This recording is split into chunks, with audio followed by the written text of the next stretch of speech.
Hello guys, നമ്മളെല്ലാവരും ഇപ്പോൾ പത്രങ്ങളിലും ന്യൂസിലും എല്ലാം കണ്ട് ഇടതുപക്ഷം വലതുപക്ഷം, ഇടതുപക്ഷ വർഗീയത, വലതുപക്ഷ വർഗീയത, ഇടതുപക്ഷ മുന്നേറ്റം എന്നൊക്കെ പറഞ്ഞ് നമ്മൾ കേൾക്കണം. Left wing, right wing. എന്താണിതെന്നുള്ളത് എനിക്ക് നമ്മുടെ എല്ലാവർക്കും അറിയാമോ എന്നുള്ള എനിക്കറിയണം. നമ്മുടെ ഇപ്പോഴത്തെ കേരളത്തിലുള്ള പ്രത്യേകിച്ച് നമ്മുടെ യങ് ജനറേഷന് അതിൻ്റെ ഒരു കറക്റ്റ് ഐഡിയ ഉണ്ടോ എന്ന് എനിക്ക് ഡൗട്ടുണ്ട്. അതുകൊണ്ട് I just want to let you guys know. എനിക്കറിയാവുന്ന അത്ര ഞാൻ പറഞ്ഞുതരാം. എനിക്ക് ഫുൾ അറിയാമെന്നൊന്നും ഞാൻ പറയുന്നില്ല, എനിക്കറിയാവുന്ന കാര്യം ഞാൻ പറഞ്ഞുതരാം. റൈറ്റ് വിങ് ലെഫ്റ്റ് വിങ് എന്ന് പറഞ്ഞാൽ രണ്ട് തരത്തിലുള്ള ഒരു പൊളിറ്റിക്സിനെ കുറിച്ചുള്ള വീക്ഷണമാണ്. അതായത് രണ്ട് രീതിയിലുള്ള പോയിൻ്റ് ഓഫ് വ്യൂസാണ്. അത് ഫസ്റ്റ് കാര്യം എന്ന് വെച്ച് കഴിഞ്ഞാൽ റൈറ്റ് വിങ് എപ്പോഴും നാഷണലിസം, ഭയങ്കര അധികമായിട്ട് സ്വന്തം രാജ്യമാണ് ഏറ്റവും വലുത്, ആ രാജ്യത്തിനെ അങ്ങ് പൊക്കിക്കൊണ്ട് പോകണം എന്ന് പറഞ്ഞ് ഭയങ്കര അധികമായിട്ട് അതിൻ്റെ അകത്തായിരിക്കും. പിന്നെ സ്മോൾ ഗവൺമെൻറ്റ്സ്, അതായത് ഗവൺമെൻറ് വലുതായിട്ട് നമ്മുടെ കാര്യങ്ങളിൽ ഇടപെടാൻ വരരുത്, ഗവൺമെൻറ് ഒന്നും ചെയ്യണ്ട, നമ്മൾ നമ്മുടെ കാര്യം ചെയ്തോളാം എന്ന് പറയുന്നതാണ് വേറൊരിത്. പിന്നെ എക്കണോമിക്കലി ആണെങ്കിലും എന്തിലാണെങ്കിലും കുറച്ച് ക്യാപിറ്റലിസ്റ്റിക് ആയിട്ടുള്ള ഫ്രീ മാർക്കറ്റാണ് റൈറ്റ് വിങ് പ്രിഫർ ചെയ്യുന്നത്.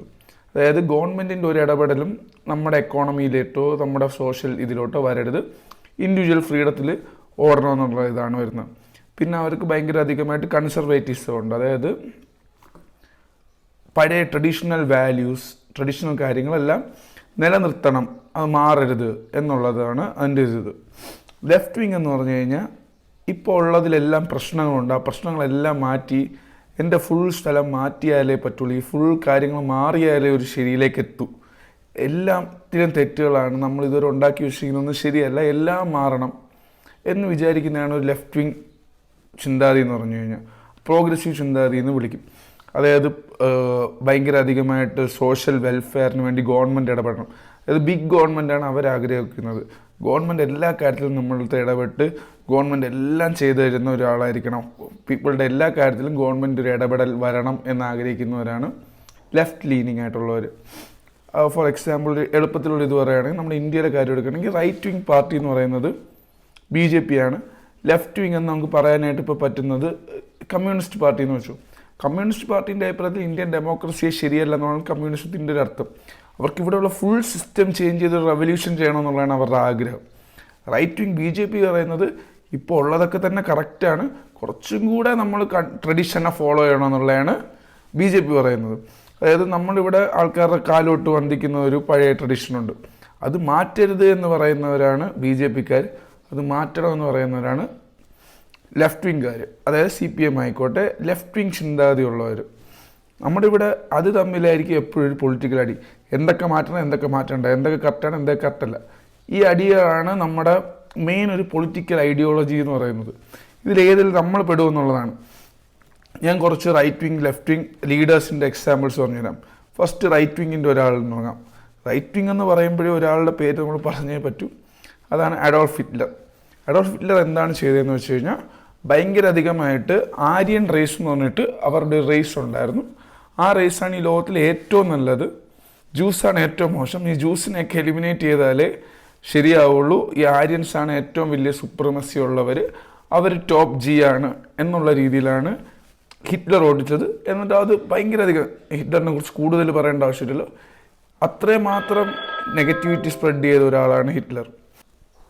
ഇനി നമ്മൾ ലെഫ്റ്റ് വിങ്ങിലുള്ള ആൾക്കാരെ കുറിച്ച് പറയുകയാണെങ്കിൽ സ്റ്റാലിനാണ് വൺ ഓഫ് ദ മോസ്റ്റ് നൊട്ടോറിയസും ഭയങ്കര അധികമായിട്ട് അൾട്രാ ലെഫ്റ്റ് വിങ് നിന്നിട്ടുള്ള, പക്ഷേ ഏറ്റവും കൂടുതൽ ആൾക്കാരുടെ പ്രീതി പറ്റിയിട്ടുള്ള ഒരാളാണ് സ്റ്റാലിൻ. 1924 ലെനിൻ്റെ ഡെത്ത് കഴിഞ്ഞിട്ട് റഷ്യൻ റവല്യൂഷൻ എന്ന് പറഞ്ഞിട്ടൊരു സാധനം 1917 ഉണ്ടായിരുന്നു. റഷ്യൻ റവല്യൂഷൻ എന്താണെന്ന് ഞാൻ പറഞ്ഞുതരാം.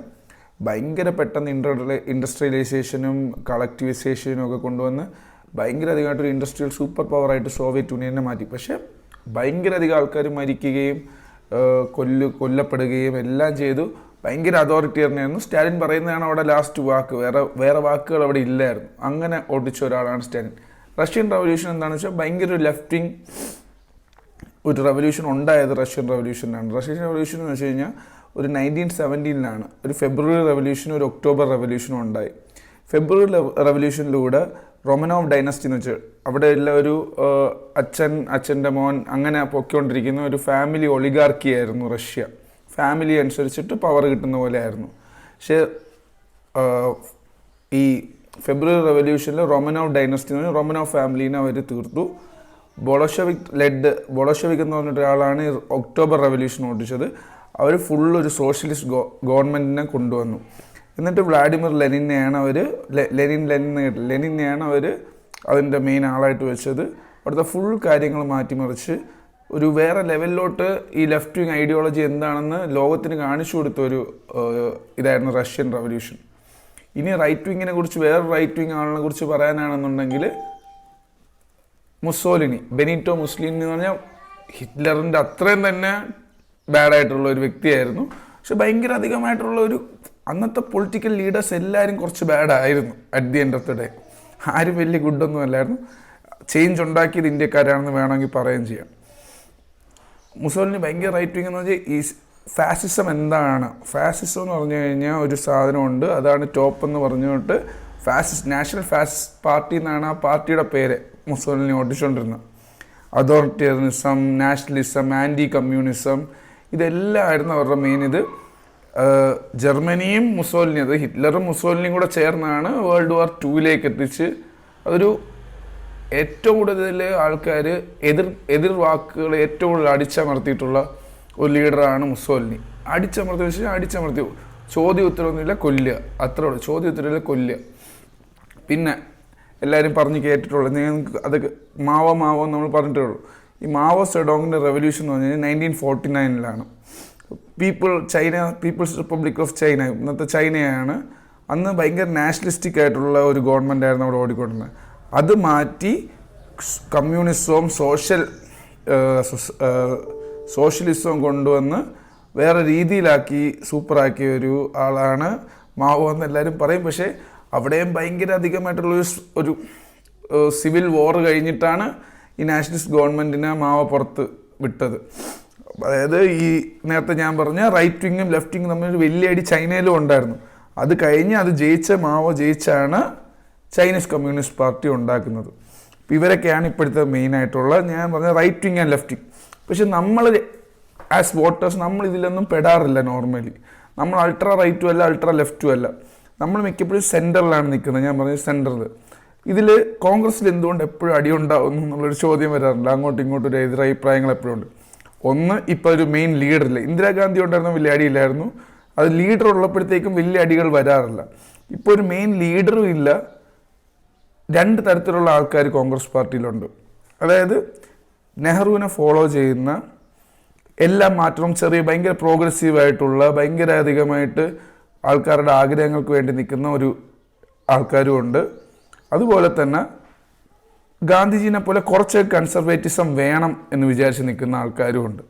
അതാണ് കോൺഗ്രസിൻ്റെ അകത്ത് ഈ 2 തരത്തിലുള്ള അഭിപ്രായങ്ങൾ ഉള്ളതുകൊണ്ടാണ് എപ്പോഴും ഒരു അടി അവിടെ നടക്കുന്നത്. അപ്പോൾ ഇതാണ് എനിക്ക് പറഞ്ഞു തരാനുള്ളത്. നിങ്ങൾ എവിടെ നിൽക്കുന്നു നിങ്ങൾ തന്നെ ഐഡൻറ്റിഫൈ ചെയ്യുക. എന്നിട്ട് എവിടെയാണ് നിങ്ങൾക്ക് വോട്ട് ചെയ്യേണ്ടതെന്ന് വെച്ചാൽ വോട്ട് ചെയ്യുക. ഇതറിഞ്ഞിട്ട് വോട്ട് ചെയ്യുന്നത് വളരെ നല്ലതായിരിക്കും എന്ന് എൻ്റെ ഒരു വിശ്വാസത്തിൻ്റെ പുറത്താണ് ഞാനത് പറയുന്നത്. അപ്പം താങ്ക് യു. ഇങ്ങനത്തെ വീഡിയോ ഇനിയും കാണാൻ താല്പര്യമുണ്ടെങ്കിൽ താഴെ കമൻറ്റ് ചെയ്യൂ. Thank you.